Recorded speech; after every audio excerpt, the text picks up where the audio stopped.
ng bayan, maasahan anumang panahon.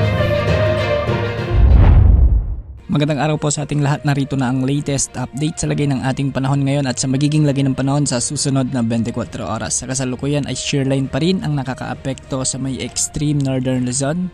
Samantalang easterlies naman ang nakakaapekto sa silangang bahagi ng Luzon at Visayas at umiiral muli ang Intertropical Convergence Zone o ITCZ sa may Mindanao. Dahil nga sumiiral na shearline ay asahan ang maulap na kalangitan na may mga kalat-kalat na pagulan at mga kalat-kalat na thunderstorms sa may Batanes at Babuyan Islands. Kaya ang mga lugar na ito ay makakaranas minsan ng mga katamtaman at minsan ay malalakas na pagulan, kaya posible pa rin ang banta ng mga biglaang pagbaha at pagguho ng lupa.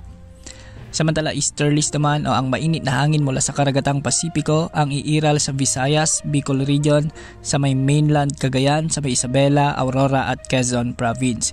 Ang mga lugar dito ay makakaranas ng maulap na papuwirin na may mga kalat-kalat na pagulan at may kasamang thunderstorms. Hindi rin inaalis ang posibilidad ng flash floods o landslides, lalo na kung may mga umiiral ng katamtaman hanggang sa kung minsan ay malalakas na pag-ulan. Samantala, Intertropical Convergence Zone naman o ITCZ ang magdadala ng maulap na papawirin na may mga kalat-kalat na pagulan at thunderstorms sa buong Mindanao. Dahil dito, hindi rin inaalis ang posibilidad o banta ng mga biglang pagbaha at pagguho ng lupa, lalo na kung may mga katamtaman at minsan ay malalakas ding pag-ulan. Ang Intertropical Convergence Zone ay nabubuo sa pagitan ng malamig at mainit na hangin at dito rin ang breeding ground ng mga LPA.